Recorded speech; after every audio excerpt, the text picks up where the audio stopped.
what scares you? I mean, what really scares you? Is it that thought, late at night, that in the darkness, out of the corner of your eye, that you may have seen someone or something that shouldn't be there? Or perhaps it's that sinking feeling deep in the pit of your stomach that I'll never get to the point. Halloween welcomes all fears. Okay, that's good enough. All right, can we please turn on the lights? This year, we once again enter the realm where normies fear to tread. The shelf! Why? Because I'm bad at planning ahead.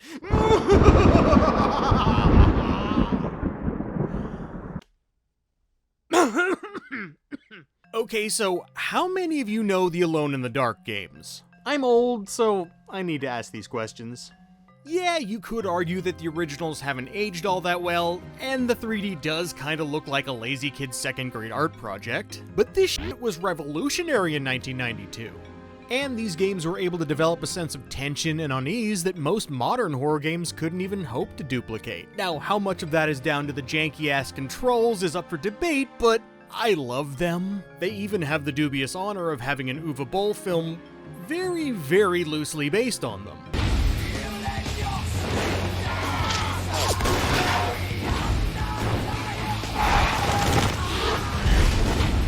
And apparently a sequel, with Bill Moseley and Danny Trejo? Okay, I might need to check that one out. But shitty movies aren't the only attempt to cash in on this series' name recognition. They initially made 3 mainline games, then they attempted to reboot it with mixed results, and then there was another reboot in 2008. This one basically came out on everything, except no Game Boy Color version this time around, the cowards. And that is the game we're starting with, Alone in the Dark Inferno for the PlayStation 3. The game begins with your yet-to-be-named character in a daze and at the mercy of a gaggle of douchebags. You know, your standard douche gaggle. Right away, we have the first indication that something here is not quite right. You see, throughout this scene, they make you click the right analog stick to blink and clear your blurry vision. Yeah, click to blink. This is the first of many mechanics that they included that must have sounded really good on paper, but I don't want to get ahead of myself. Let me just say that this was annoying enough back in the day that it made me quit the demo in disgust. Yeah, I knew they wouldn't make you do it for the entire game, but it was just such a stupid idea, and it felt like an indication of things to come, you know? But anyway, your captors attempt to do away with you, but you're saved by demon cracks. It doesn't really make much more sense later, so just go with it. And we're introduced to our amnesiac main character, he who is yet to be named.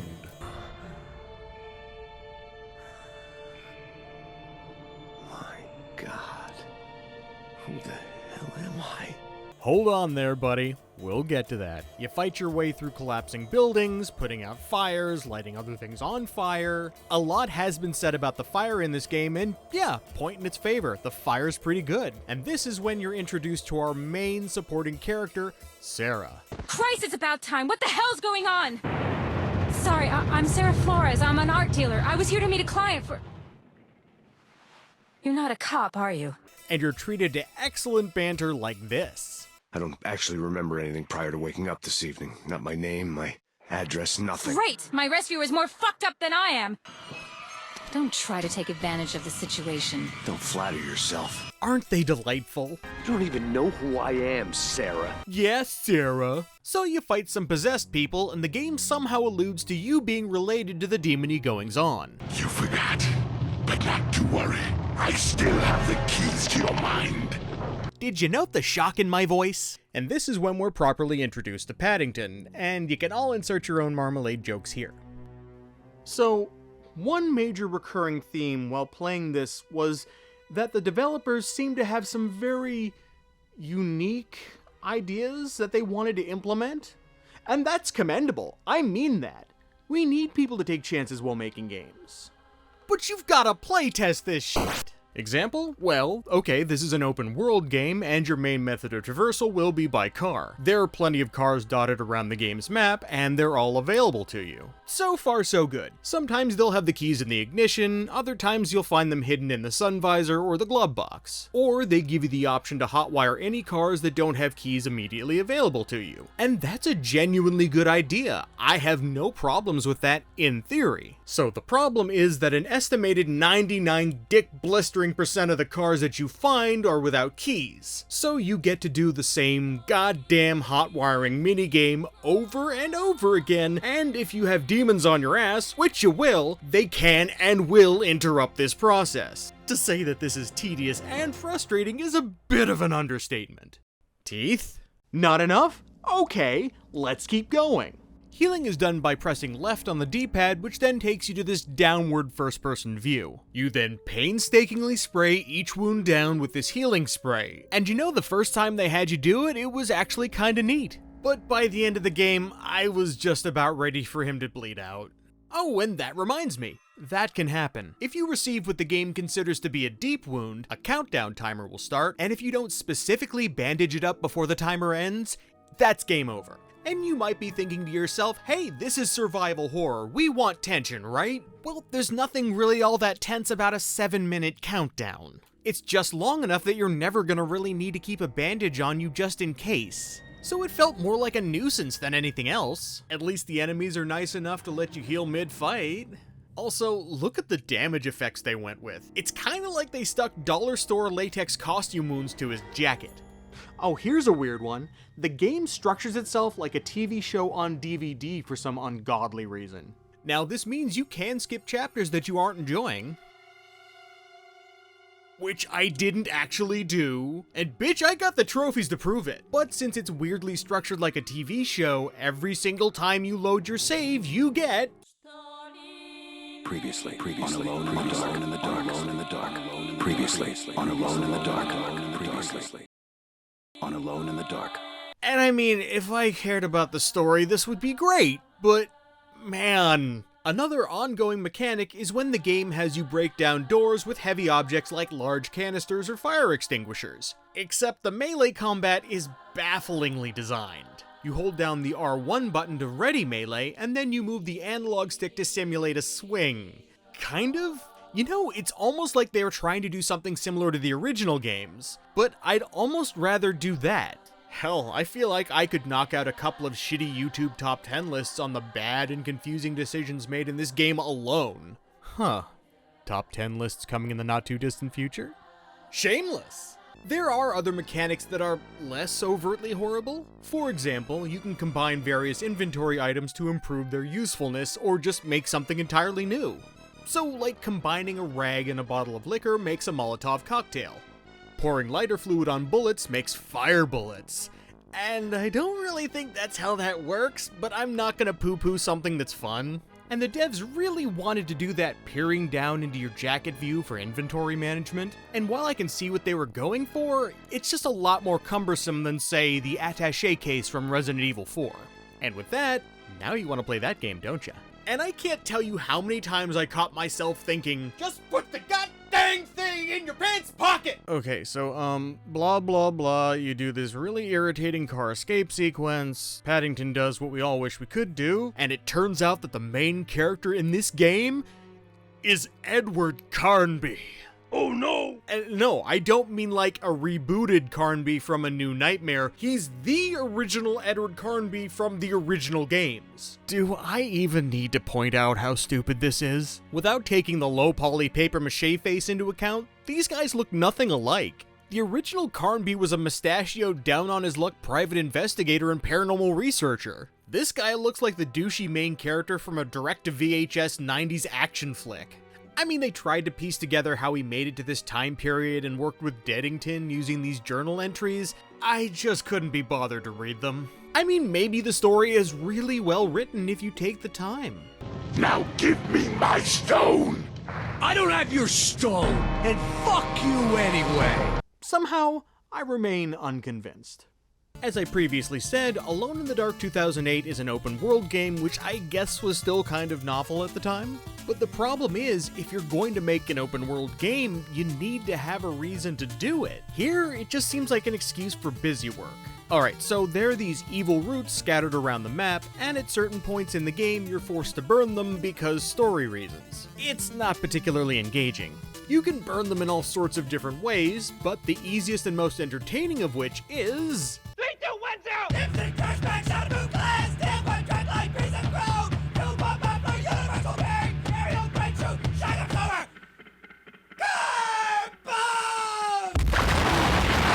I mean, the game all but tells you to do this, but hey, a good idea is a good idea. And once you're finished burning all the necessary roots the first time, later they make you do it all over again. It's just padding. God, there's so much I could talk about. At least on the PS3, it runs like ass. The frame rate is inconsistent, there's screen tearing everywhere, and it's not like it's a particularly good-looking game. I mean, the PS3 had a lot of really pretty games for the time.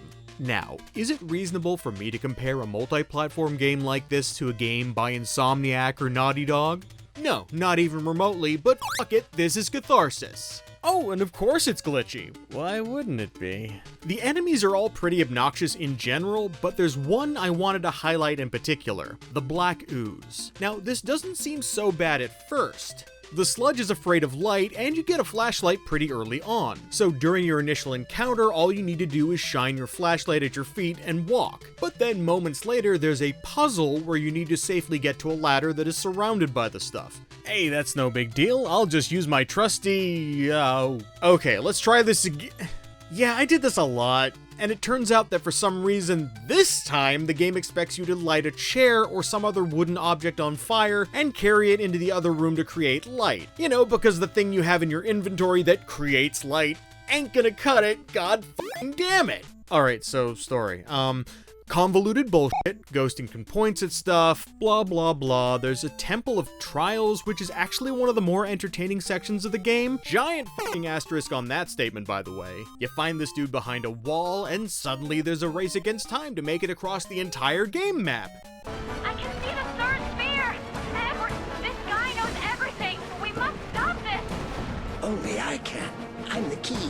Aw, he's so proud of himself. So you make it back, but Sarah is being held hostage by this guy, Crowley, who was ostensibly the main villain of the game, but he's barely in the damn thing.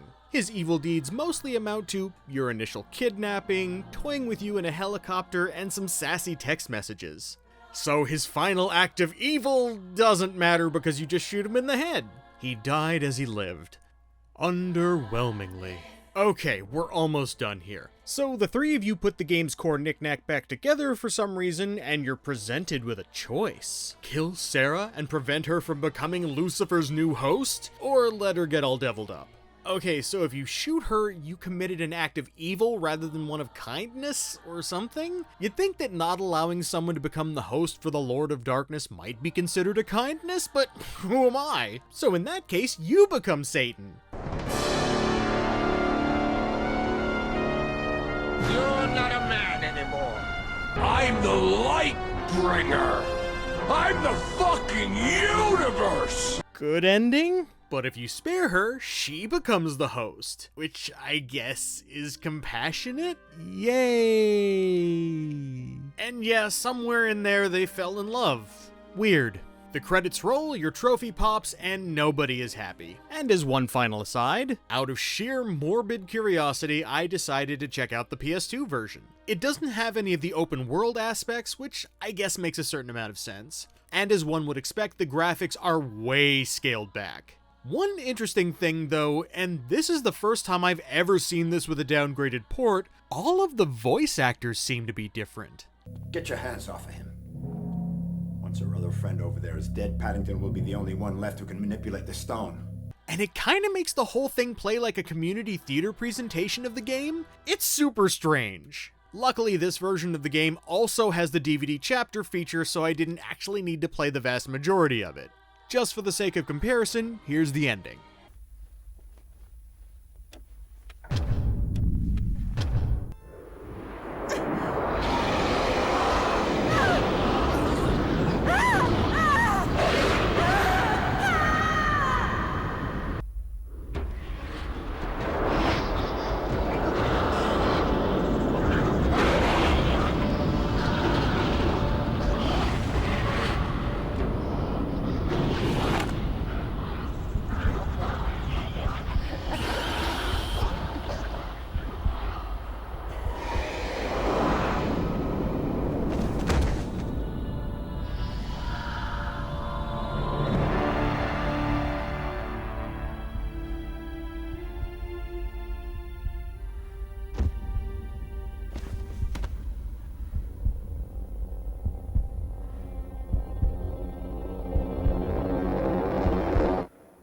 There's no choice here, but I'd say this version is actually a little bit more effective.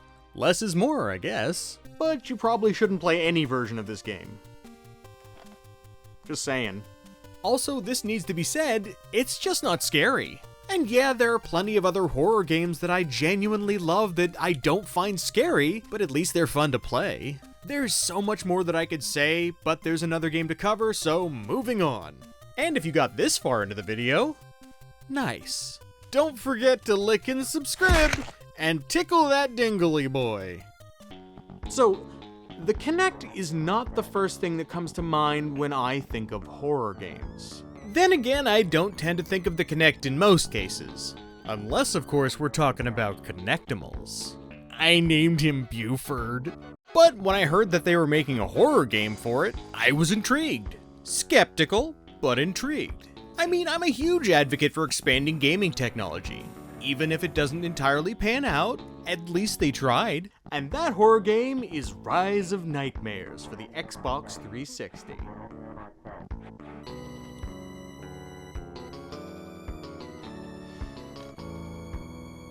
Too easy. The game begins with you as a guy in a cell. You and the lady that you're with need to escape and presumably get away from whoever the hell put you there. And much to my surprise, the controls work out way better than I ever expected them to.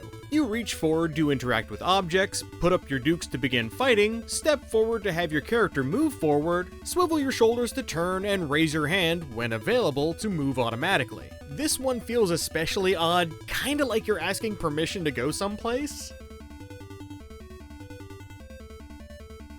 I need to potty. One problem I had, and you may notice this a lot in this footage, is that my living room is only just barely big enough to get the Kinect to work right. Apparently. Unless I completely remove my couch or my shelves, which I'm not going to do, so my legs would be up against the couch and I'd already have pushed it back as far as it could go, and the game would still be whining at me to move back. Well, I'm sorry, robot, I can't move any further back. What do you want from me? Anyway, you get past the tutorial area and whoops! Guess that's not who you're playing as. Nameless European dude, we hardly knew ye.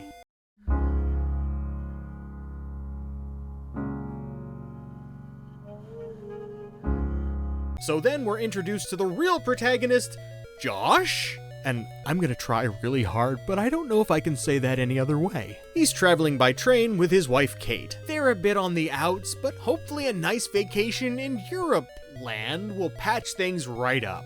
But since this is a scary game, shit goes down and Kate is taken by Big Monster Dude. Something laughy guy, and the train crashes. You have to make it to safety and regroup with the various surviving passengers. From here, it's a lot of go into the room, kill the guys, pick up weapons, go into another room, kill the guys, so on and so forth. There are a lot of spooky set pieces and new areas to explore a bit. It's not really scary, but it's pretty fun. I'm no fashion expert, but that is one ugly dress. You know what it really reminded me of more than anything was something closer to House of the Dead. Obviously, instead of a light gun, you swing your arms like a doofus. And it isn't really on rails, at least not all of the time, but that's what I kept feeling while I was playing. Okay, pulling back the curtain a little bit, almost always when I review a game for this channel, I take a look at something like howlongtobeat.com just for reference. The problem is that when you're gaming on your feet, fatigue tends to set in pretty quickly. So after a while, the initial estimate went from, 7 hours to, 7 hours. You know, the weapon variety is pretty solid overall. You get everything from axes to pipes to what is essentially just the painkiller. Of course, none of them really last all that long, because this is a horror game and ease of killing enemies would just go against the theming, I guess. Just not sure how this breaks after hitting a few monsters with it? Auditory shrug. Most of my problems seem to be directly related to it being a Kinect game, of course. So my inability to step back any further rears its ugly head when out of nowhere they have insta-kill traps that require you to do so in order to survive. But if my legs are up against my couch, that's not really an option. I was able to handle it in the end, but you'd think that a device like this might be able to scale its view back for people with smaller living rooms. And my living room's not even all that small. Then there are the Banshee enemies that require you to cover your ears, or I guess die from annoyance. But of course they're surrounded by these bastards who will use that as an opening to gnaw on your butt while you can't do much more than kick them away. Stop it.